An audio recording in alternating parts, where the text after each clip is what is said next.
신과 인간의 문제 한번 얘기를 해드릴게요. 신과 인간의 문제. 신이냐 인간이냐.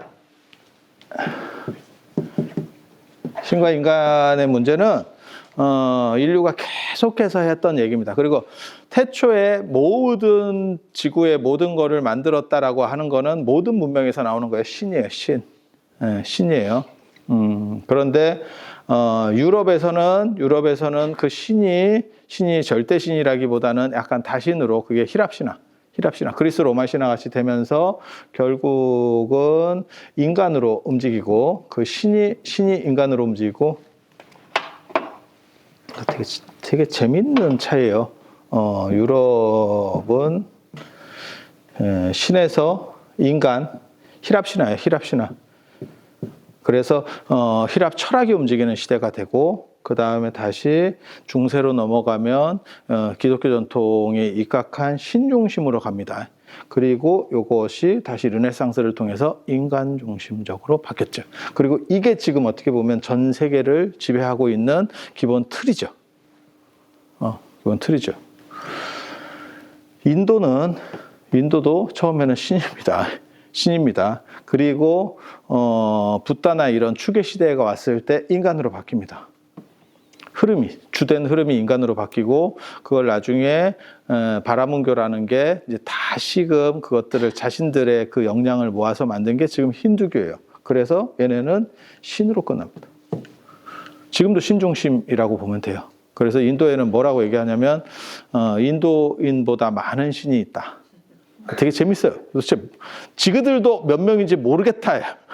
지그들도 몇 명인지 모르겠다. 인도가 14억이라 하는데 그거보다 신 이름 하다가 날 새겠다. 이렇게 되는 거고, 이게 중국 동아시아라고 하도록. 제가 중국이라는 표현을 별로 안 좋아해요. 이유는 중국이라고 말해주는 순간 일본해라고 말하는 거하고 똑같은 거죠. 일본해라고 말하는 순간 우리는 이 되는 거고, 중국이라고 말하는 건 걔네가 중심이잖아요. 그럼 우리는 그냥 쩌리라고 하는 걸 인정하는 거가 되기 때문에 중국이라는 표현을 별로 안 좋아해요. 근데 그냥 까놓고 얘기하면 중국. 그냥 그러려 하면 돼. 동아시아도 신중심입니다. 그리고 추계 시대 때 공자, 맹자 이런 사람들에 의해서 드디어 공자, 노자 이런 사람들에 의해서 인간으로 왔고, 여기는 다시 신중심으로 안 갑니다. 이게 특징이에요. 특징. 이 세 문화권의 특징이에요. 이게 어떻게 보면 전 세계적으로 가장 유력한 흐름, 세 종류가 있다라고 보시면 되고, 그리고 동아시아는 제가 늘상 얘기하는 게 있어요. 이게 우리가 보기에는 굉장히 대단한 문명 같지만 실제로 전 세계사에서 보면 얘네가 또 연결팀이에요. 여기 호환성이 있다고요. 그래서 인도 유럽어족 이렇게 얘기하는 거거든요. 그래서 호환성이 있어서 컴퓨터로 얘기하면 얘네가 윈도우고 이쪽이 맥킨토시입니다. 그래서 이쪽이 의외로 열세입니다. 이쪽이 열세인 상황이에요. 그리고 뭐 중국이면 대단해요라고 말하지만 로마한테 안 됐습니다.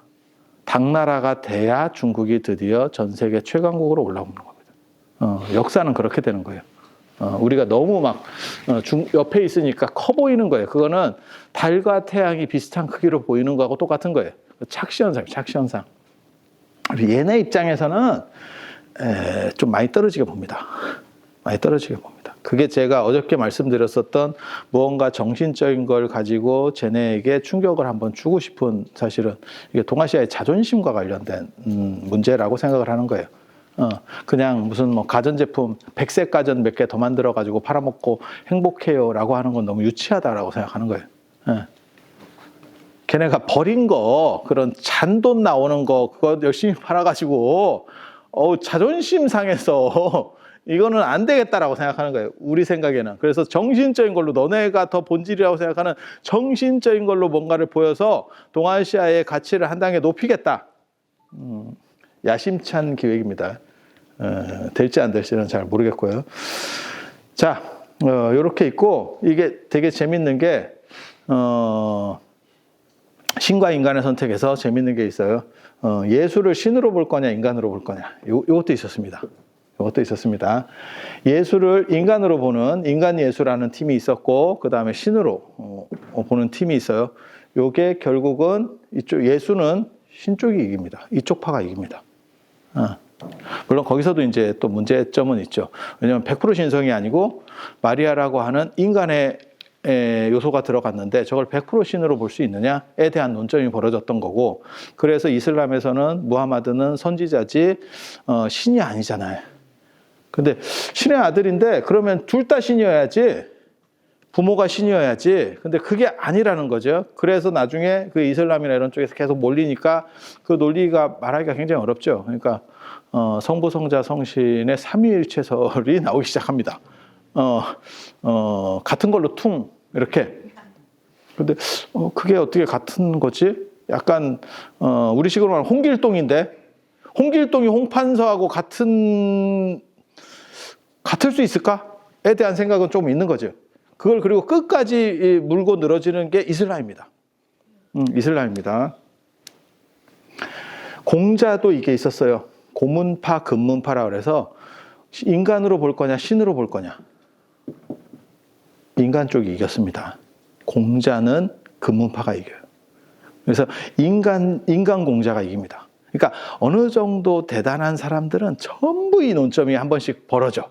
거기서 어느 팀이 승리하느냐가 그 대상의 모식을 결정해요. 붓다도 이게 있었습니다.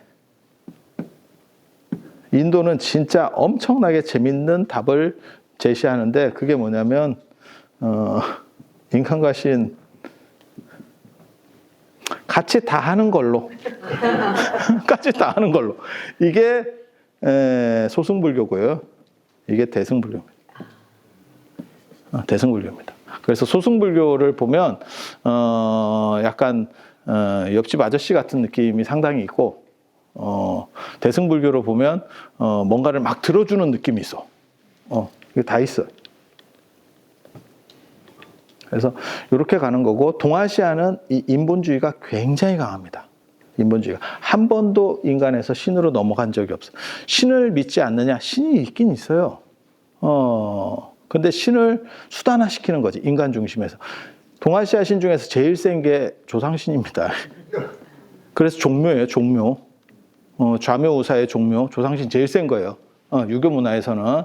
그런데 우리가 뭐라고 얘기하냐면 잘 되면 내 탓, 잘못되면 조상 탓.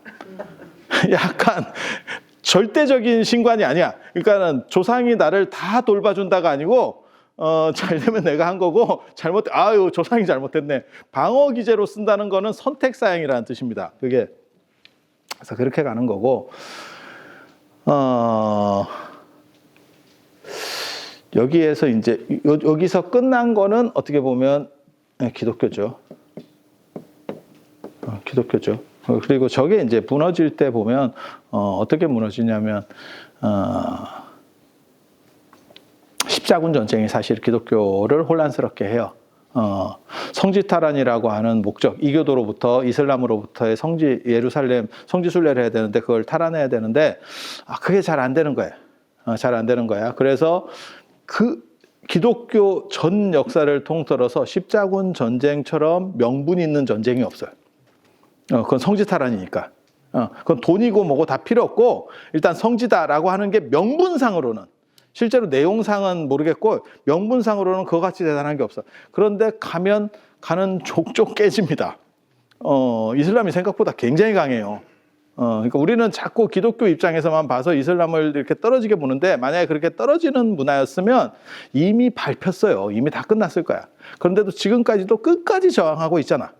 옆에서 보면 저거는 안 될 것 같은데 왜 저렇게까지 하지?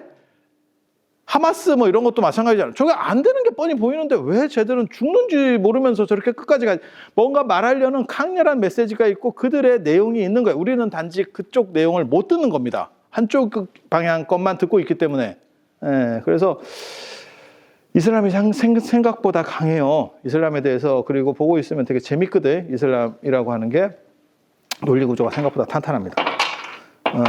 그래서 요 십자군 전쟁에서 펀펀이 지면서 무슨 일이 벌어지느냐? 세 종류의 사건이 벌어집니다. 세 종류의 사건이 벌어집니다. 첫 번째 팀은 그래도 구관이 명관이다. 그래서 계속 천주교 전통을 유지하려고 합니다. 그게 지금 남아있는 천주교. 방법이 없다. 왜 그러는지 모르겠다. 지금 버그가 발생했는데 이유를 모르겠다. 하지만 그냥 가는 걸로. 방법이 없다. 여기 1팀, 천주교팀. 2팀, 어떻게 생각하는 거냐면 신부가 문제다. 성당이 문제다. 신이 문제가 아니고 신은 버그가 존재할 수 없어. 문제가 있을 수 없어. 그런데 중간에 있는 저 중개상들이 문제인 거야. 저것들을 조져야겠다. 개신교입니다. 개신교. 루터 칼뱅의 개신교가 나오는 거고. 세 번째 팀, 너네 갖고는 안 되겠다. 너네는 구라인 게 들통났다. 르네상스입니다. 새로운 대안을 찾겠다. 이렇게 가는 거예요. 이거 굉장히 흥미로운 사건인데 이쪽 팀에서는 이렇게 가면서 얘네 전통은 이게 르네상스가 이쪽이니까 얘네는 지금 또 아직까지 내려가는 걸로 지금 그렇게 구조가 짜여 있다라고 보시면 돼요. 그래서 3+1의 형세라고 보시면 돼요. 이렇게 기본적인 틀은 이렇게 돼 있고 동아시아는 철저하게 인간적이에요. 그러니까 신이 전체를 만들었다라고 하는 사고는 존재했는데 이게 물 빠진 지가 너무 오래돼서 동아시아에는 신을 선택적으로 믿지. 그래서 인간 안에서의 다종교도 나옵니다. 그게 동아시아 사람의 특징이에요. 그러면 이 신의 위치를 누가 차지하느냐? 정치가 차지합니다. 그래서 동아시아에 가장 재밌는 게 친정치적이고 반종교적이다. 종교에 대해서 크게 관심이 없다. 그래서 동아시아에는 종교를 가지고 내가 개종했어요를 말하는 사람이 별로 없어요. 여기도 한번 갔다가 저기도 한번 갔다가 그러니까 제대로 된 종교인이 몇 프로나 있느냐 이게 굉장히 재밌는 거거든요. 동아시아의 특징입니다. 왜? 정치적인 비중이 너무 세. 그래서 이게 공자가 만들어 놓은 모식 때문에 그래요. 우리의 삶 전체가 정치다라고 생각하는 게 공자의 사고예요. 그리고 그 유교적 틀이 지금까지 존재해요. 그래서 제가 어저께도 말씀드렸잖아요. 사돈의 8촌까지 따져도 정치인 한 명 없는 집단에서 상황이 벌어지면 개거품을 물더라. 그리고 그렇게 개거품을 전 국민이 대통령이 누가 되든지 간에 대통령을 씹는 희한한 나라인데 대통령이 가장 좋은 안주인데 그리고 우리 조상은 현명했구나. 욕 많이 먹으면 오래 산다더니 쉽게 안 죽더라. 욕으로 죽일 수 있으면 사람을 죽일 수 있으면 대통령 되자마자 죽겠다. 이게 참 재밌는 이렇게까지 올려놓고 욕하는 집단이 있나 싶어. 민족이. 아니야. 여당 야당을 얘기하는 게 아니에요. 늘상 그래왔어. 제가 어렸을 때부터 봐온 바로는 늘상 그래왔어. 그리고 내려오시면 또 한번 보내드립니다. 한번 보내드립니다. 이게 순례 코스야. 이렇게 약간 굉장히 재밌는 야 이런 나라가 있나? 이게 공자가 깔아놓은 틀 때문에 그래요. 아까 수학은 왜 한다고 얘기했냐면 플라톤 때문이다. 전혀 엉뚱한 사람이 나오죠. 왜 우리는 쓰지도 않는 수학을 그렇게 공대 갈로만 하라 말이야. 힘들게 하지 말고. 우리가 사는 데 있어서는 사회, 지리, 역사, 문화 쪽이 훨씬 더 삶을 윤택하게 만들어줘요. 미술, 예술 이런 쪽. 그런데 실제로 배점은 택도 없죠. 그걸 다 합쳐야 수학한테 안 돼. 그런데도 왜 힘들게 배우느냐? 그게 플라톤의 저주. 그리고 이게 공자의 저주예요. 공자의 저주. 그리고 이 정치가 압도적으로 크고 종교는 여기에 붙어 있어요. 그래서 집안에서 종교가 다종교가 되는 것도 흔한 일이고 개인이 다종교가 나오기 시작합니다. 개인의 다종교. 개인의 다종교가 뭐냐면 부처님 오신 날에는 절에 가. 그 다음에 제사 오케이. 제사 오케이. 그거는 다른 겁니다. 한쪽은 윤회한 거고 한쪽은 계속 있는 거예요. 완전히 다른 논리인데 오케이. 그리고 마누라가 갑자기 교회를 열심히 가. 그러면 또 그 따라 아니 저 선생님 중에 그런 분이 있었어요. 내가 진짜 일요일 날 쉬고 싶은데 미치겠어요. 이러면서 마누라를 못 이기겠고 자꾸 따라 그래서 가면 목사님이 신바람이 당신을 인도한다. 신의 기운이 인도한다 이렇게 얘기했는데, 그래서 앞에서는 예 이랬는데 뒤에서 저한테는 뭐라 그러냐면 그 신바람 좀 없었으면 좋겠어요. 나는 참이 필요해요. 신보다 참이 더 소중합니다. 관계없어요. 그냥 그렇게 곁다리로도 잘 따라가요. 그리고 바꿀 때 되면 또 바꿉니다.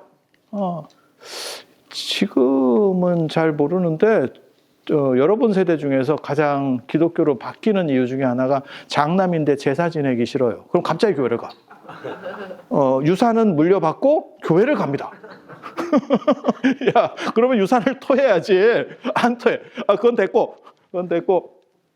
그거가 가능한 게 정치적인 게 압도적으로 강력하고 여기에 대해서는 막 피를 토하고 종교를 구분하지 않습니다. 놀랍게도. 그러면서 뭐라고 얘기하냐면 착하게 살으라는 거지. 다 똑같아. 이렇게 얘기해요. 야, 그렇게 똑같으면 이렇게 다양하게 내려왔겠어. 뭔가 다른 거지. 그게 뭐하고 똑같으냐면 뭐 인상파나 뭐 추상화나 정물화나 뭐 다 필요 없고 그림통 그림통 이렇게 가는 거하고 똑같은 거예요. 틀린 말은 아닌데 그런 식으로 구분하면 이 세상에 구분이라는 게 존재할 수 있나라는 생각이 드는데 동아시아는 이게 압도적으로 강합니다. 그래서 제가 뭐라고 얘기하냐면 야, 시인도 장관시켜준다 그러면 시인을 때려쳐. 교과서에 시가 수록됐는데도 불구하고 장관시켜준다니까 됐습니다. 교과서 빼도 됩니다. 그리고 들어갑니다. 종교인도 야, 이거 국회의원 못해갖고 환장을 하네. 그러니까 자기가 그쪽에 전문가면 사실은 자기 영역이라는 게 있는 거고 그쪽에서 역할을 할 생각을 해야 되는데 그 얘기는 뭐냐면 정치가 상위 개념이라는 뜻이에요. 그러니까 이쪽에서 부르면 연기자야. 나 연기 굉장히 잘하고 있었는데 접니까? 이러면서 가. 이거 되게 재밌는, 아니야. 유럽이나 미국에서는 그렇게 안 해요. 그런 사람도 물론 있겠지만 대부분 그것은 구분되는 거지. 자기 전문 영역 안에서 인정을 받았는데 갑자기 정치를 하면 잘할 것 같아? 저 같은 사람이 별로 정치에 관심도 없고 이렇게 이런 철학 얘기나 하고 종교 얘기나 하다가 갑자기 정치인으로 인지도가 있으시네요. 제가 비례대표로. 그럼 내가 가서 뭐 어쩌라고. 이게 어쩌라고. 이게 정상이거든요. 근데 이 정치 비중이 큰 동아시아에서는 뭐가 있냐면 김홍도가 그림을 잘 그려. 정조가 현의자리를 줍니다. 아니 그림하고 우리 생각에는 예술가야. 그러면 예술을 잘할 수 있도록 후원을 해줘야지. 정치 어떤 게 있었냐면 효렴이라는 게 있어서 효도를 잘해. 효도를 잘하면 효도 특별 전형으로 정치 벼슬이 내려줍니다. 이게 무슨 개똥 같은 아니 부모님한테 효도한다고. 정치는 기술인데 이게 됩니까? 효도를 하듯이 그러한 마음으로 정치를 하면 된대. 말 같지도 않은 소리인데 이게 전체를 관할하고 있기 때문에 가능한 거예요. 그리고 그게 오늘날까지도 그대로 작동하고 있습니다. 그래서 인기만 있으면 난가? 라는 생각을 하는 거예요. 준비 안 돼 있는데 인기가 있어서 바람이 불어. 접니까? 뭐 대학 총장 하시던 분도 접니까? 뭐 장관 하시다가도 그게 그쪽 전문직이 아니야. 접니까가 계속 나오는 거야. 그게 사실은 혼란스러운 이유 중에 하나입니다. 그래서 이게 공자의 저주예요. 어떻게 보면 공자가 짠 틀이 지금까지도 작동하고 있는 거예요. 작동하고 있는 거. 그래서 이거 굉장히 재밌는 문화 코드입니다.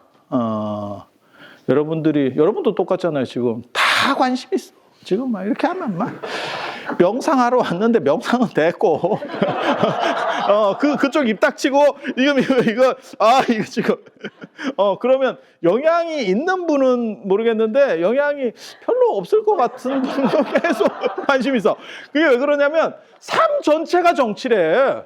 그러니까 너는 영향을 안 받을 수가 없어라고 생각하는 거예요.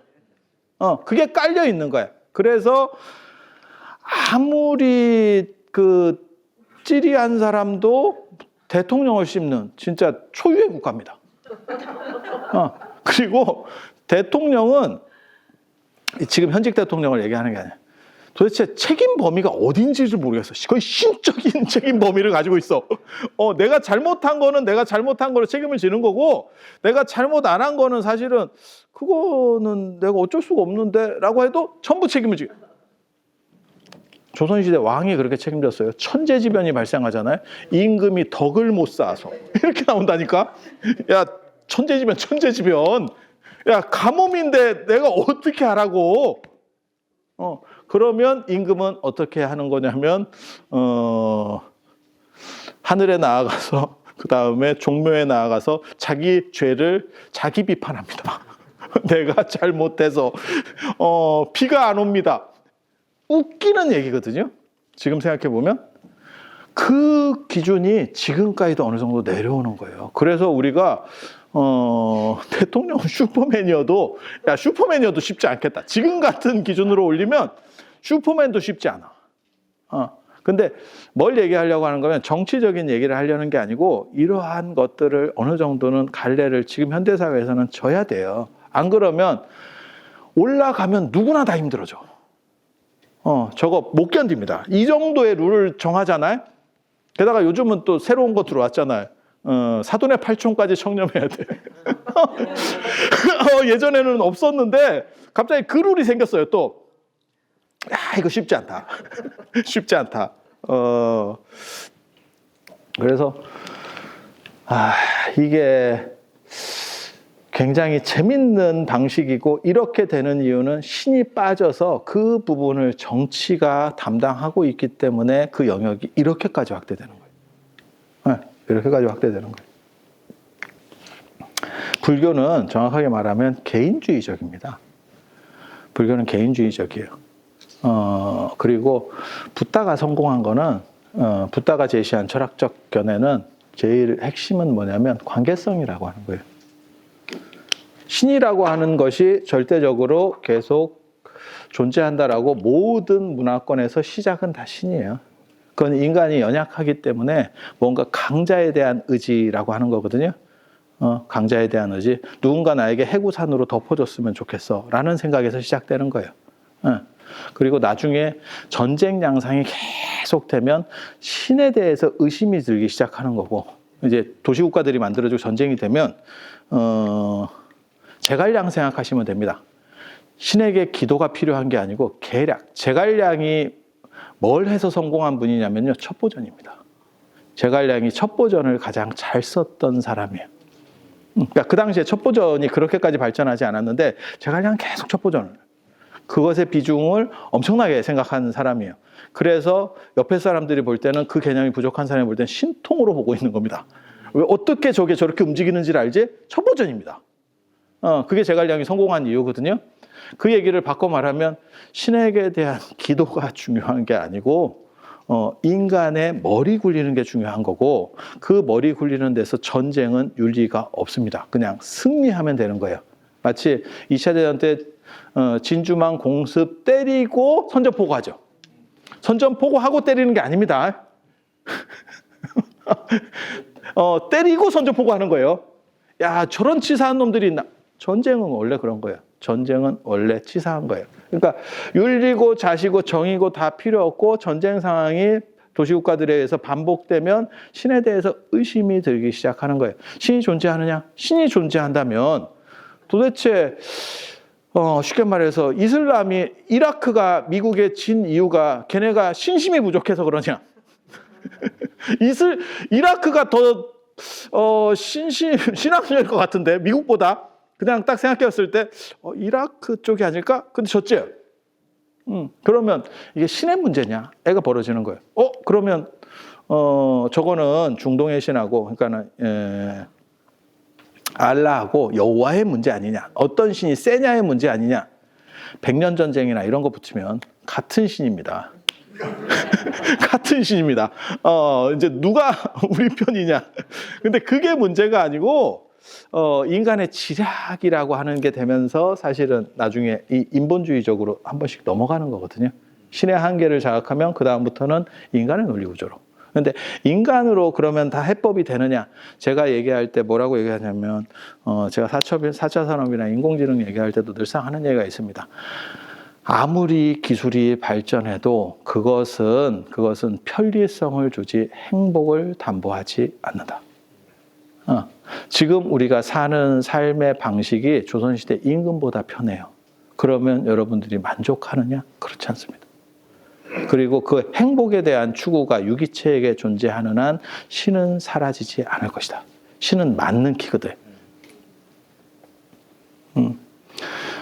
그리고 이 수행적 종교, 그러니까는 뭐 불교라든지 유교라든지 네가 네 스스로 책임을 지고 수행을 해서 무언가 문제를 해결해라고 하는 것은 말이 맞아요.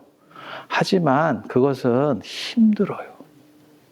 그래서 제가 늘상 하는 얘기 있는데 왜 다이어트의 해법은 모든 사람이 알고 있다. 적게 먹고 나가는 에너지를 많이 만들어내면. 제가 그래서 그 얘기하는데 물만 먹고 살쪄요. 뭐 먹는 것도 없이 살쪄요. 다 개구랍니다. 너는 물까지 먹는 거예요. 정확하게 말하면. 그리고 너는 스스로 기억을 지우고 있는 거야.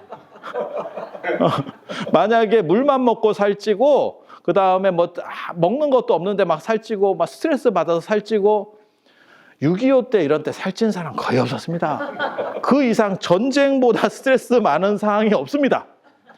아프리카에서 물만 먹고 살찐 애들 별로 없습니다. 걔네는 살이 찐 게 아니고 복수가 찬 거예요. 복수가 찬 거예요. 그래서 그거는 불가능한 거고 만약에 그게 가능한 일이 존재한다면 제가 뭐라고 얘기하냐면 노벨상 어깨를 줘도 되고 무한 에너지를 우리는 발견해내는 겁니다. 그 사람 몸에서 무한 에너지의 가능성 아이언맨의 아크로 원자로가 하나가 그 사람에게는 있는 거예요. 나는 물만 먹어도 에너지로 순환시킬 수 있어. 그거 개발하면 핵이고 뭐고 다 필요 없습니다. 원자로 필요 없습니다. 우주 정복도 가능해요. 무한 에너지가 나타난다니까 굴합니다. 그냥 굴합니다. 당신은 현실을 인지하고 싶어 하지 않을 뿐입니다. 이거 다 알죠. 들어가는 에너지보다 나가는 에너지가 많으면 살이 빠지겠죠. 아니 맞잖아요, 이거. 그런데도 왜 위고비나 이런 걸 쓰려고 하는 이게 이론적으로는 맞는데 너무 힘들지. 그래서 이 위고비에 해당하는 게 이게 수행의 문제고 이게 위고비에 해당하는 게 신의 문제예요. 이게 배에 주사 몇 번만 꽂으면 된대. 이거 그거 너무 재밌지 않아요? 와, 이거 배에 주사 꽂으래, 주사. 그러면 부작용도 없대. 그래서 인간은 이게 지위가 올라가고 형편이 좋아지고의 문제가 아니고 추구하는 행복의 기준은 계속해서 달라지고 높아지기 때문에 결국 신은 사라지지 않을 거다라고 얘기해요. 우리가 쓴 사람은. 독한 사람만이 이 방식을 써요. 독한 사람만이. 그리고 일반인들에게는 이게 더 설득력이 있어요. 그래서 이쪽이 합리적인 것 같지만 실제로는 이게 소수가 되고 이게 다수가 됩니다. 종교 지형에서도. 그러니까 신의 절대성을 강력하게 말할수록 더 다수예요. 의외라고 생각할 수 있는데 그게 인간의 행복 추구랑 연결돼 있기 때문에 나타나는 현상이에요. 그래서 전 세계에서 제일 종교는 뭐냐면 이슬람입니다. 그 다음에 천주교입니다. 그 다음에 천주교입니다. 그리고 불교 다음이 개신교예요.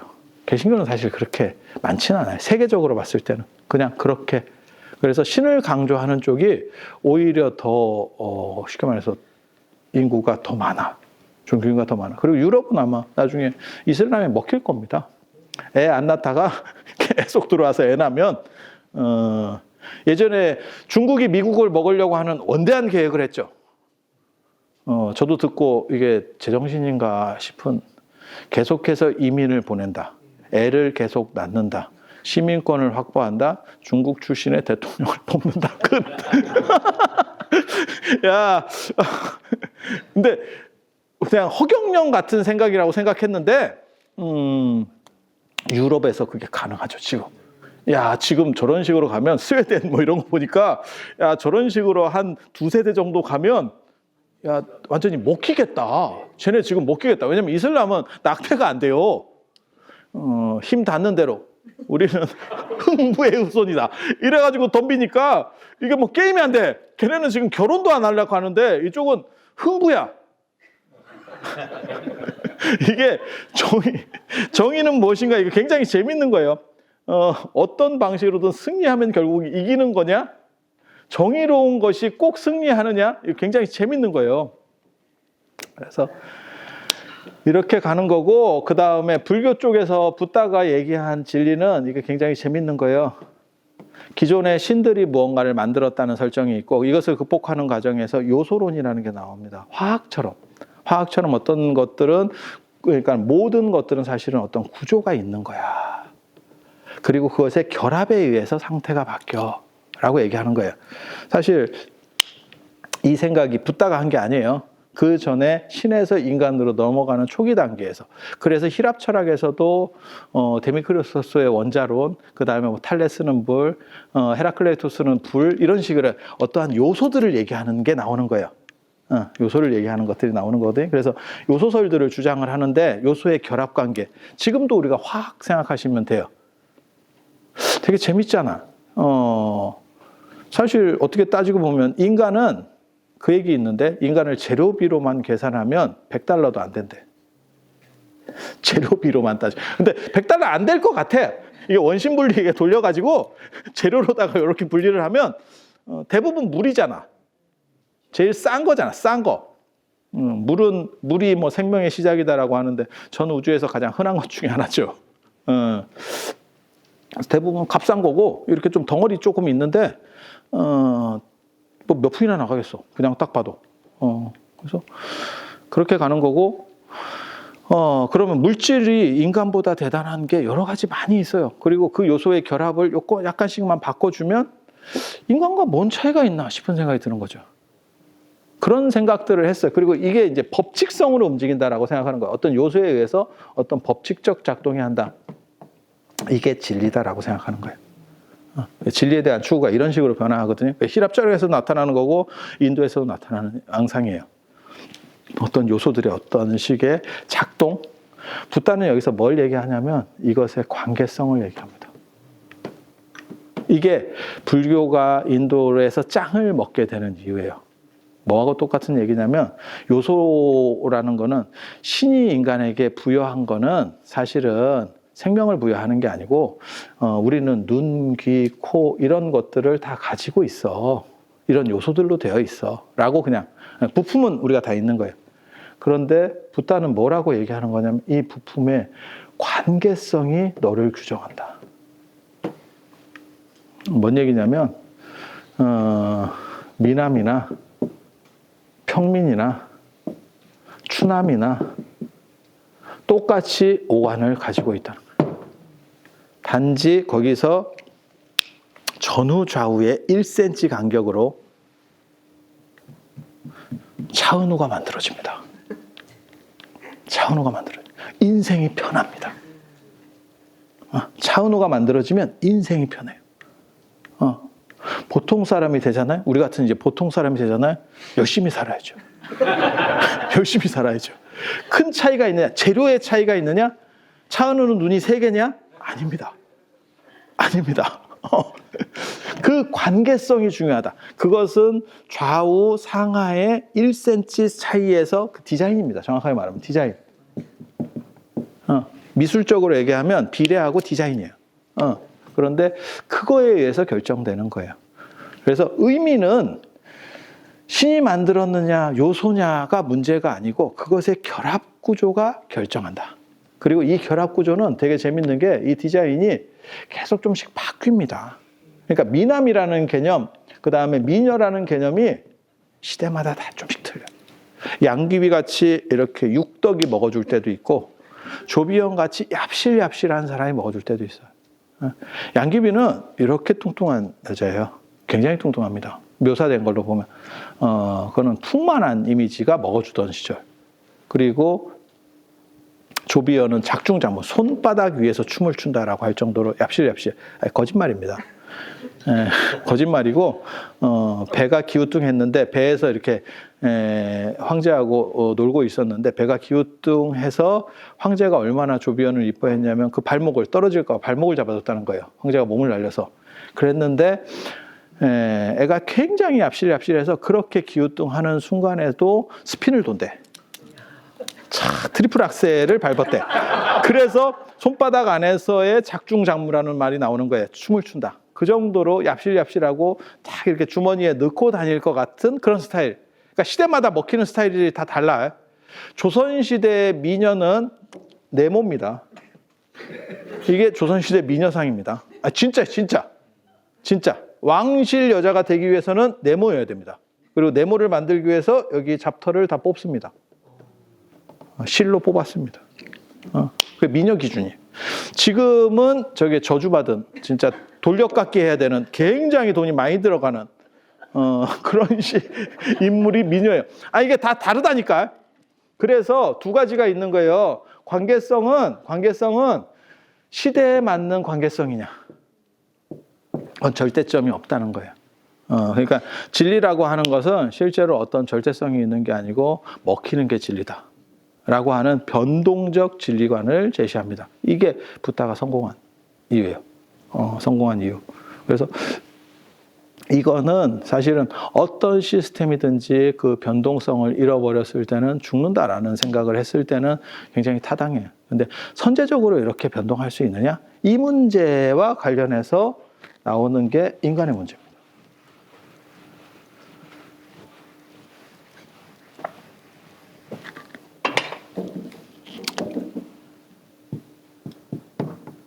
인간이 우리가 과거가 있고 어제도 제가 그런 말씀을 해드렸는데 현재가 있고 미래가 있어요. 미래는 어차피 예측 가능하지 경험 가능한 건 아니잖아요. 아니 맞잖아요. 예. 지금 뭐 전국이 어떻게 될지 그거 그냥 뭐 예측하는 건데 개인적으로는 저는 예측 별로 좋아하진 않아요. 좀 기다리면 되지 뭐. 관심이 없어서 그래. 정말 막 관심이 없어서 그래. 뭐 예측해봐야 뭐 할 건데. 뭐 나랑 아무 관계도 없고 내가 뭐 주식을 사는 것도 아니고 아무것도 없어요. 환율 오르면 뭐 유튜브 수익 더 나와서 좋고 뭐 딱 그런 정도 왜 아무것도 없어. 뭐 별 관심 없고 우리 같은 사람들 때문에 정치가 안 됐을 수도 있습니다. 근데 이거는 예측 영역이기 때문에 답이 있을 수 없습니다.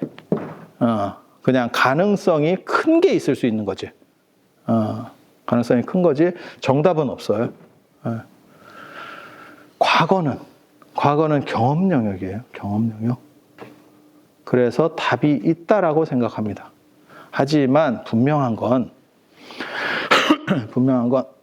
내가 어제 저랑 같이 이런 얘기를 했었잖아요. 이런 얘기를 했다라고 하는 그 자체는 과거로 돌아가서 보는 게 아니고 현재에서 생각하고 있는 과거입니다. 과거의 과거가 아니고 현재 안에 내가 믿고 있는 과거일 뿐입니다. 그래서 이것은 경험했다라고 인식하고만 있을 뿐이지 이것이 사실인지를 증명할 수가 없습니다. 의외로 조작됐을 가능성도 있다니까. 그리고 실제로 경험한 것 중에 조작은 생각보다 많아요. 그 기억의 조작. 그걸 이제 해결해 주신 분이 전화에서도 그게 많이 나오는데 이재룡 회장님이 그걸 해결해 줬지. 자동 녹음 기능. 갤럭시 자동 녹음 기능이 그때 약속하고 뭐 했었잖아요. 그러면 내가 언제? 이런 부분들을 다 불러내기를 해서 고기를 잘라서 보내주죠. 지금은 야 여기 들어봐.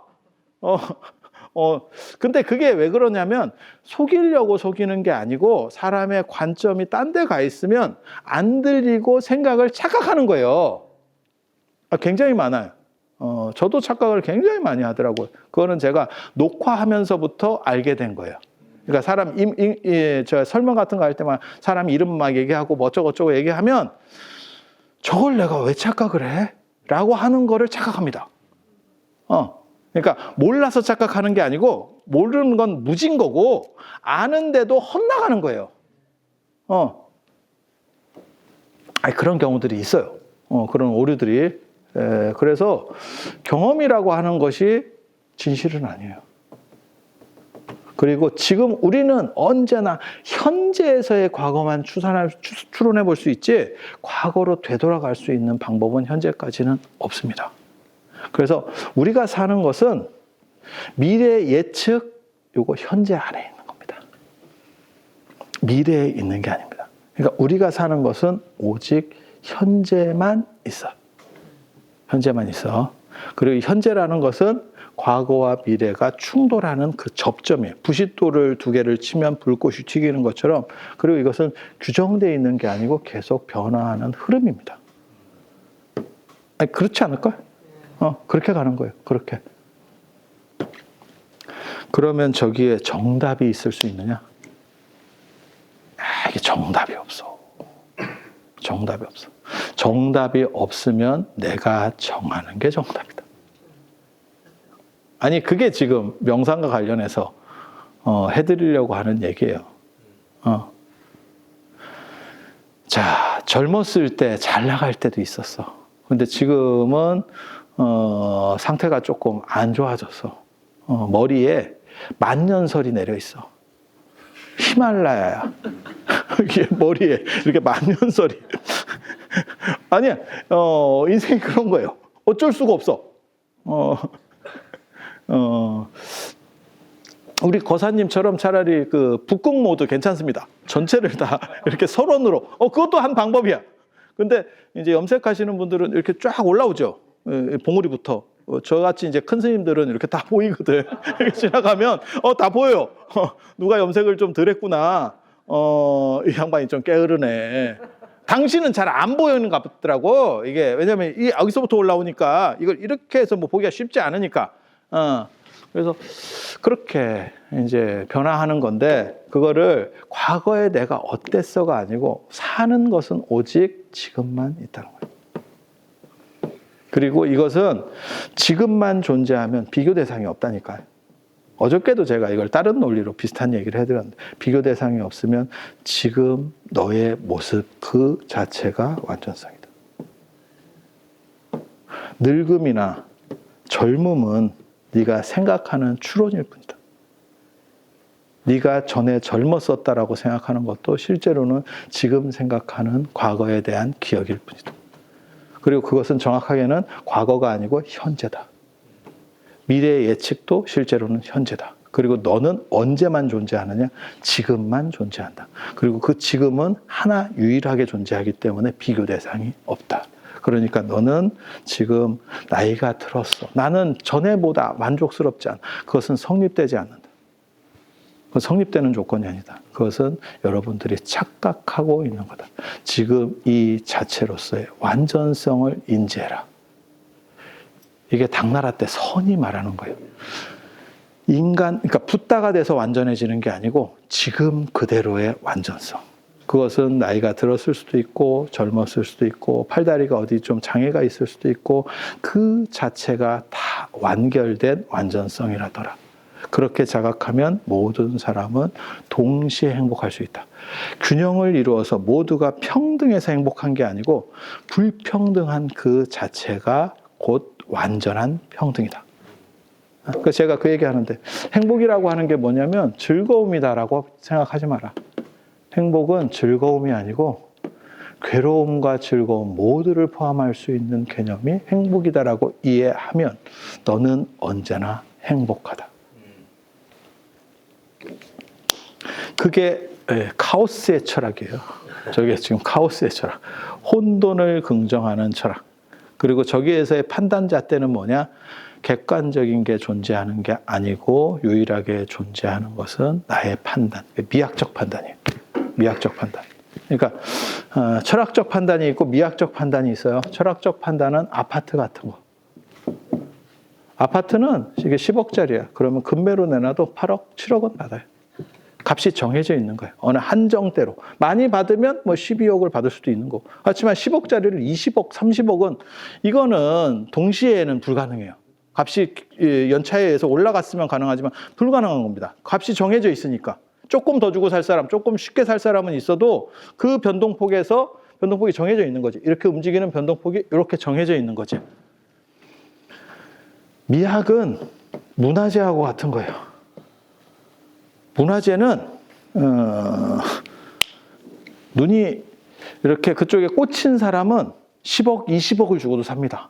경쟁 한번 붙어봐. 진짜 저걸 도대체 왜 사나 싶은 바나나 테이프 하나 붙여놨는데 그걸 80억을 주고 산다라고 하는 게 이게 가능한가 싶긴 한데, 그거면 죽을 때까지 한 동의 사람이 바나나를 먹을 것 같은데 그걸 사잖아. 그러면 그걸 사면 바나나와 테이프가 배달된대. 그리고 바나나는 계속 보충하는 거래. 그거 되게 왜냐면 유지가 안 되잖아, 이게 썩으니까. 아니 그거 되게 재밌잖아. 그런데 그게 의미가 있다라고 생각하면, 그래서 뱅크시 같은 사람이 그 쓸데없는 짓 하잖아. 그림을 낙찰받으니까 그림이 잘려나가요. 자기 그림이 잘려나가니까 값이 몇배가 올랐대. 이게 뭔가 싶죠. 그거는 주관성입니다. 그러니까 그게 그 사람을 비웃으려고 하는 게 아니고, 그것은 미학적 판단이라니까요. 철학적 판단은 범위가 있는 게 철학적 판단. 미학적 판단은 0부터 무한대예요. 내가 좋은데 뭐. 그리고 인간은 미학적 판단을 생각보다 많이 합니다. 그게 인간관계에서도 그래요. 그게 진운의 안경 이다라고 하는 게 사실은 미학적 판단이에요. 그리고 그 미학적 판단이 나중에 바뀌면 팍 터지게 싸웁니다. 그 사람이 바뀌었느냐? 아니에요. 안 바뀌었어요. 내가 그 사람이 그 사람이야. 물론 약간 상했지. 약간 상하기는 했는데 그게 뭐 바뀌어봐야 얼마나 바뀌었어. 그런데 왜 저렇게까지 바뀔까가 관점의 문제죠.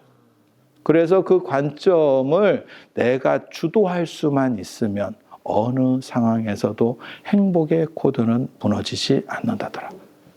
그게 제가 말하려고 하는 핵심이고, 명상이라고 하는 것은 현재를 위해서 쓰는 수단이지, 현재를 잘 살기 위해서 현재밖에 없으니까, 지금 현재밖에 없어. 이것을 위해서 쓰는 수단이지, 이건 동아시아적 가치에서만 이렇게 얘기해요. 또 다른 어떤 이상으로 넘어가려고 하는 수단이 아니다. 그래서 명상은 현재에 복무하는 선택적 가치다라고 생각을 하는 거예요. 그래서 저는 명상 만능주의자지만 명상이 필요 없다라고 말하는 사람에 대해서도 뭐라고 안 해요. 그것은 선택적 가치. 네가 잘 살고 싶으면, 마치 제가 그 얘기 하거든요. 애들한테 공부가 힘들어요. 그러면 저는 뭐라고 얘기하냐면 공부하지 말라 그래요. 공부하지 말고 네가 잘할 수 있는 또 다른 걸 찾아봐. 힘든 걸 들러리 쓰면서 계속 하는 거에 올바르지 않아요. 그러니까 내가 힘들더라도 이걸 열심히 하면 1등으로 올라갈 수 있어. 그러면 도전해 볼 만해. 하지만 그런 상황이 아니라면 안 해도 돼. 뭐하러 힘들게 그렇게 하려고 해. 그걸 못 가지는데. 그래서 저는 그런 쪽에서는 생각이 좀 달라. 명상도 그렇다고 생각하는 거예요. 사람이 행복하려고 하는 거고, 그것을 통해서 행복하지 않다면 안 해도 돼. 단지 연세 드신 분들은 나중에 독거노인이 됐을 때 그걸 어떻게 처리할 거냐는 생각은 해둬라 라는 말씀은 드릴 수 있어요. 진짜 깝깝한 10년이 여러분을 기다리고 있습니다. 그리고 지금 그거는 여러분이 1세대로 당하는 세대이기 때문에 누구도 대책이 없어요. 대책이 없어요. 여러분 부모님 세대까지만 하더라도 자식들이 뭔가 케어를 해준다로 지금 가고 있는 정도의 상황이고, 여러분들은 그걸 기대하기가 쉽지 않습니다. 그러면 10년 동안 진짜 뭐 하고 있어야 되나 라는 생각이 드는 거죠. 그래서 추억을 먹고 사는 10년, 명상을 하는 10년 외에는 없습니다. 추억을 먹고 산다는 게, 그래 제가 사고 많이 치라고 하는데, 기억할 수 있는 것들을 많이 만들어놔. 나중에는 그거밖에 없어요. 나중에는 그거밖에 없어. 학교 다녀보셨잖아. 학교 다니면 진짜 인간적인 선생님을 만났어. 그럼 기억날 수 있어요. 어렵죠. 그런 분이 어디 있어. 그 다음에 기억나는 사람은 약간 미친 객과들. 그거 기억납니다. 그리고 대부분의 선생님들은 그랬나? 그 이상 없습니다. 여러분도 기억하시는 건 딱 그렇게 기억하는 거예요.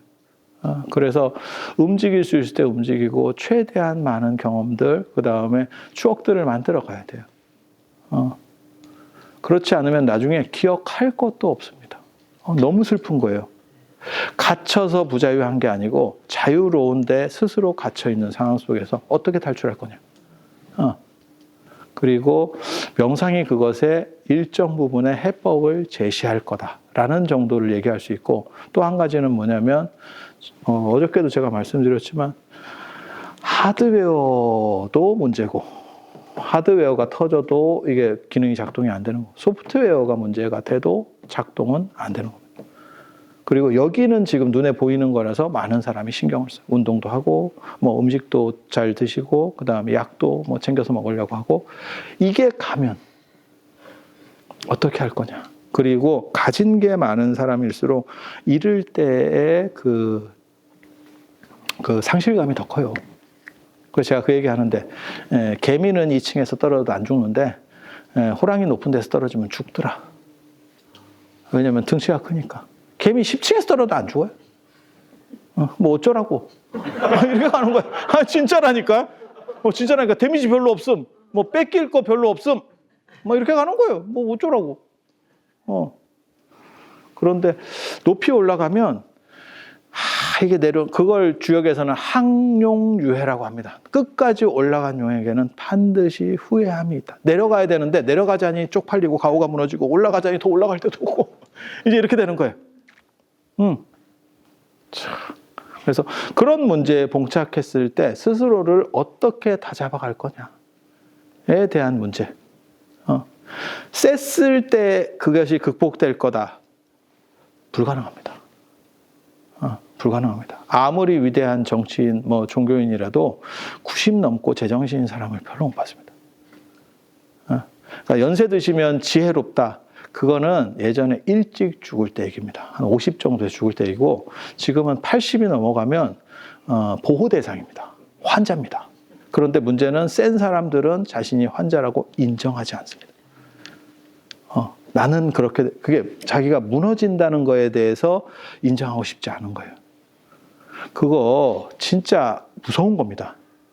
제가 그 얘기 하는데, 불교의 생로병사가 고통이다 이렇게 했을 때, 노가 왜 고통이지? 병은 고통인 거 알겠고, 죽음도 뭐 조금 문제가 있을 것 같은데, 노가 왜 고통이지? 50 넘으면 노가 고통입니다. 노가 고통입니다. 노가 고통인지도 모르면 슬픈 겁니다. 그리고 고통인 줄 알면 대비를 해야 됩니다. 그 대비는 죽을 용기가 없다면, 그리고 그것은 내 일이기 때문에. 남의 일이면 강 건너 불보듯 뭐 탄핵을 하는지 뭐 계엄령을 하는지 내 일 아니니까 그냥 불보듯 이렇게 할 수 있는 거고, 내 일이면, 그러면 이게 눈 돌아가죠. 주식하는 사람도 그런 사람이 있는데, 내가 그거 오를 줄 알았잖아. 그럼 네가 넣든지. 넣으면 뇌가 마비가 됩니다. 조금 넣으면 뇌가 마비가 안 되는데, 자기 재산의 상당 부분이 들어가면 뇌가 마비가 됩니다. 거기서 이게 효율적으로 작동할 수 있는 사람은 진짜 전문가든지, 안 그러면 야수의 심장을 가졌든지, 둘 중에 하나죠. 그래서 여러분에게 준비할 시간이 생각보다는 많지 않고요. 또 늦었다고 했을 때는 진짜 늦은 겁니다. 제가 하는 얘기 있어요. 목마른 놈이 우물 판다 하는데, 목마르면 우물 파지 말고 버티는 게 오래 삽니다. 목마른 상태에서 우물 파면 더 빨리 죽어요. 더 빨리 죽어. 그래서 준비할 수 있을 때 조금씩 늘려가는 거예요. 이게 준비하는 거예요. 그리고 그렇지 않으면 나중에 딱 닥쳤을 때는 진짜 빼박입니다. 저는 그런 분들을 여러 분 봤습니다. 이게 종교인의 가장 큰 장점 중에 하나가 맨 밑에서부터 맨 위에 사람까지 왔다 갔다 하면서 만날 수 있는데, 그때 이 사람이 가오가 굉장히 강한 사람이라도 종교인에게 방어 기제가 어느 정도 풀어집니다. 그래서 자기 있는 얘기를 좀 하거든요. 주변에 자기 밑에 사람은 절대 얘기 안 해요. 근데 얘기를 하는데 답이 없습니다. 어떻게 했으면 좋겠습니까? 이미 부도가 난 상황에서 얘기를 하는 거야. 부도 나기 전에 조정을 해야 되는데 부도가 났어. 그래서 이 양반은 이미 90이 돼서 뭐 더 이상 방법이 없어. 뭘 가르쳐 주면 되는 거. 안 들어간다니까. 안 들어간다니까. 그랬을 때는 해법이 없어요. 누가 와도 안 돼. 그건 진짜 부처님이나 신적인 사람이 와가지고 뇌를 바꾸지 않는 이상은 방법이 없습니다. 이거는. 그래서 시간 있을 때 준비를 하실 수 있도록 얘기를 드리는 겁니다. 그게 명상이 여러분들이 해야 되는 이유입니다. 얼마 안 남았습니다. 명상이라고 하는 것은 어떤 거냐? 현재 지금을 살아가는 것. 그리고 그것은 정이냐, 아니면 쾌락이냐. 관계가 없습니다. 사실. 왜? 비교 대상이 없으면 그 다음에는 정이라고 하는 것도 없어요. 그러니까 인간이 말하는 모든 윤리적인 거나 잣대는 사실은 기준에 의해서 더 씌워진 겁니다. 그래서 내 자신의 본질과 관련된 부분에 신경을 쓰고, 그게 본리비도생이고, 제가 좋아하는 그 본리비도생, 근본이 바로서야 도가 성한다라고 하는 거고, 그게 가지고 갈 수 있는 재산의 문제입니다. 내가 지금 죽더라도 여한이 없다라는 식의 삶이 됐을 때, 그리고 그렇게 죽은 사람은 다음 기회가 있다면 또 거기서도 살아남을 거고, 또 다른 방식으로 또 올라올 거예요. 그리고 여기서 제대로 안 되는 사람은 다음 기회가 있어도 안 됩니다. 그 사람은 불만만 하면서 살 겁니다. 저걸 자각하는 게 명상의 최대 화두라더라.